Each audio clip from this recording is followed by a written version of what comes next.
नमस्कार.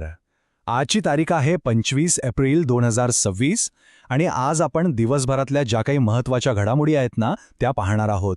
पण फक्त घडामोडी नाही तर त्या एकमेकांशी कशा जोडल्या गेल्या आहेत हेही समजून घेणार आहोत. ऐकायला थोडं विचित्र वाटतंय ना, म्हणजे कुठे डोपिंगवरची धाड, कुठे मोठी गुंतवणूक आणि कुठे एका नवीन बेडकाचा शोध. पण विश्वास ठेवा, या सगळ्या वरवर वेगळ्या दिसणाऱ्या घटनांमध्ये एक समान धागा आहे आणि तोच धागा आपण आज उलगडणार आहोत. तर आजच्या आपल्या चर्चेचे 4 मुख्य भाग असतील. सगळ्यात आधी आपण बघू जागतिक स्तरावर काय काय घडलंय, म्हणजे ड्रग्ज आणि संरक्षण क्षेत्रात. त्यानंतर आपण आपल्या देशाकडे वळूया, भारताच्या आर्थिक आणि सामाजिक यशावर नजर टाकू. मग पुन्हा एकदा जागतिक पटलावर काय महत्त्वाचं झालंय ते पाहू आणि शेवटी संस्कृती आणि निसर्गाशी जोडलेल्या काही इंटरेस्टिंग गोष्टींवर बोलू. चला तर मग सुरुवात करूया आपल्या पहिल्या भागापासून, जागतिक आढावा. यात आपण ड्रग्ज आणि संरक्षण या 2 महत्त्वाच्या क्षेत्रांमधल्या मोठ्या घडामोडी पाहणार आहोत. सगळ्यात पहिली मोठी बातमी आहे ऑपरेशन अपस्ट्रीमबद्दल. वर्ल्ड अँटी डोपिंग एजन्सी म्हणजे जी WADA आहे, त्यांच्या परिषदेत या ऑपरेशनबद्दल बरीच चर्चा झाली. हे एक खूप मोठं आंतरराष्ट्रीय ऑपरेशन होतं, ज्याने खेळाडूंना पुरवल्या जाणाऱ्या अवैध औषधांच्या म्हणजे परफॉर्मन्स एन्हान्सिंग ड्रग्सच्या जागतिक नेटवर्कचं कंबरडस मोडलंय. आता ही कारवाई किती मोठी होती याचा अंदाज घ्यायचा आहे तर ऐका. तब्बल 90 ton, 90 ton performance enhancing drugs आणि स्टिरॉइड्स जगभरातून जप्त करण्यात आलेत. हा आकडाच सांगतो की हे ऑपरेशन किती महत्त्वाचं होतं. आणि हे जे 90 टन वजन आहे, याला जर आपण डोसमध्ये मोजलं तर तब्बल 1.8 अब्ज अवैध डोस बाजारात येण्यापासून रोखण्यात यश आलंय. इतकंच नाही तर या कारवाईत 88 अवैध प्रयोगशाळा म्हणजे लॅब्स त्यासुद्धा उद्ध्वस्त करण्यात आल्या आहेत. आता वळूया संरक्षण क्षेत्रातल्या एका मोठ्या घडामोडीकडे. भारत आणि रशियामध्ये रेलोस नावाचा एक महत्त्वाचा लष्करी करार झालाय.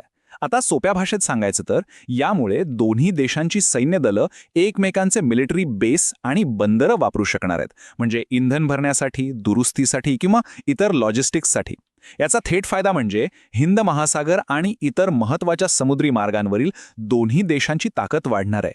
बरं, हे झालं जागतिक स्तरावर. आता आपण आपल्या देशात काय घडतंय याकडे वळूया. या भागात आपण भारताच्या आर्थिक आणि सामाजिक क्षेत्रातील काही चांगल्या बातम्यांवर नजर टाकणार आहोत. आणि सुरुवातच एका अभिमानास्पद बातमीने करतोय. परकीय गुंतवणुकीच्या बाबतीत आपलं महाराष्ट्र राज्य संपूर्ण देशात पहिल्या क्रमांकावर आहे. हो, आपण टॉपवर आहोत. आपल्यानंतर मग कर्नाटक आणि गुजरातचा नंबर लागतो. ही खरंच एक मोठी आर्थिक उपलब्धी आहे. आणि महाराष्ट्रात सुद्धा जर आपण आत डोकावून पाहिलं तर सर्वाधिक गुंतवणूक झाली आहे नवी मुंबईमध्ये. त्यानंतर आपलं पुणे आणि मग ठाण्याचा क्रमांक लागतो. यावरून हे स्पष्ट दिसतंय की राज्याचा आर्थिक विकास कोणत्या दिशेने चालला आहे. आता एक चांगली बातमी आहे आपल्या देशातल्या तरुण प्रोफेशनलसाठी. जी प्रधानमंत्री इंटर्नशिप स्कीम आहे ना, त्या अंतर्गत इंटर्न्सना मिळणारं मासिक मानधन म्हणजे स्टायपंड आता वाढवण्यात आलंय. ते झालं आहे तब्बल 9,000 रुपये. सार्वजनिक आरोग्याच्या क्षेत्रातूनही एक मोठी यशाची बातमी आहे. जो 8वा राष्ट्रीय पोषण पंधरवडा झाला, त्यामध्ये जनजागृतीच्या उपक्रमांसाठी आपल्या अहिल्यानगर जिल्ह्याने संपूर्ण भारतात पहिला क्रमांक पटकावला आहे आणि पुणे जिल्हा दुसऱ्या क्रमांकावर राहिला आहे. खूपच कौतुकास्पद कामगिरी आहे. चला आता पुन्हा एकदा थोडं आंतरराष्ट्रीय स्तरावर काय घडते ते पाहू.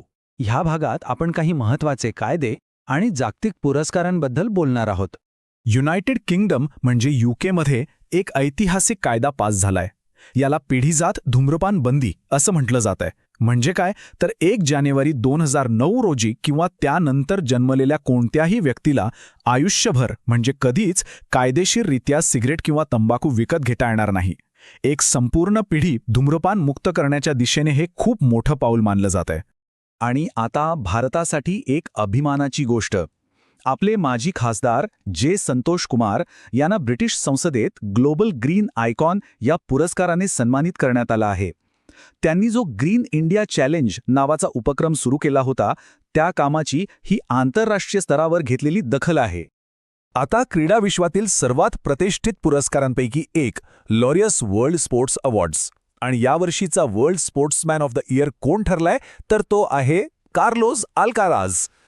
टेनिसमधल्या त्याच्या जबरदस्त कामगिरीमुळे त्याला हा मोठा सन्मान मिळाला आहे. क्रीडा क्षेत्रातून आणखी एक चांगली बातमी आहे. यावेळी स्क्वॅशमधून. भारताच्या सूरज कुमार चंदने PSA चॅलेंजर टूर 2026चं पुरुष गटाचं विजेतेपद आपल्या नावावर केलंय. आणि आता आपण आपल्या शेवटच्या भागाकडे आलो आहोत, संस्कृती आणि निसर्ग. ह्या विभागात आपण काही छान, इंटरेस्टिंग आणि महत्त्वाच्या गोष्टींवर बोलूया, ज्यात परंपरा आहे, वन्यजीव आहेत आणि काही नवीन शोधही आहेत. विज्ञानाच्या दुनियेतून एक भन्नाट बातमी. अरुणाचल प्रदेशमध्ये एका नवीन प्रकारच्या बेडकाचा शोध लागलाय. याचं नाव आहे लिम्नोनेक्टेस मोटी हिल. आणि याची खासियत काय माहितीये? तर या बेडकाला दात आहेत. अरुणाचल प्रदेश तर जैवविविधतेचं हॉटस्पॉट आहेच, आणि तिथेचा नवीन शोध लागणं ही खरंच मोठी गोष्ट आहे. आता थोडं संस्कृतीबद्दल. आसाममध्ये नुकताच सुवारी उत्सव मोठ्या उत्साहात साजरा झाला. आणि हा काही साधासुधा उत्सव नाही, तर तब्बल 114वा ऐतिहासिक सुवारी उत्सव होता. ह्या प्रदेशातील एक अत्यंत महत्त्वाचा आणि पारंपरिक सोहळा आहे हा. वन्यजीव प्रेमींसाठी तर ही खूपच आनंदाची बातमी आहे. तब्बल 40 वर्षांच्या मोठ्या कालावधीनंतर विशाखापट्टणमच्या इंदिरा गांधी प्राणी संग्रहालयात एका ब्लॅक पॅन्थरचं म्हणजे काळ्या बिबट्याचं पुनरागमन झालं आहे. आसामच्या प्राणी संग्रहालयासोबत एक ॲनिमल एक्सचेंज प्रोग्राम झाला आणि त्याअंतर्गत हे शक्य झालंय. तर आज आपण काय काय पाहिलं? जागतिक पातळीवरचे करार आणि ऑपरेशन्स, आपल्या देशातली आर्थिक आणि सामाजिक प्रगती, निसर्गात लागलेला एक नवीन शोध. ह्या सगळ्या गोष्टी दाखवून देतात की आपलं जग सतत बदलत असतं, सतत गतिमान असतं. कुठे आंतरराष्ट्रीय सहकार्याने एखादी मोठी समस्या सोडवली जाते, तर त्याचवेळी कुठेतरी निसर्गाचं एक नवीन रहस्य उलगडत असतं. आणि जाता जाता एक प्रश्न. आज आपण ज्या ज्या घडामोडींवर बोललो, त्यातली अशी कोणती एक बातमी आहे जिचे परिणाम आपल्याला पुढच्या 10 वर्षांनंतरही बघायला मिळतील असं वाटतं? तो धूम्रपान बंदीचा कायदा असेल की भारत रशियातला करार किंवा आणखी काही, यावर नक्की विचार करा.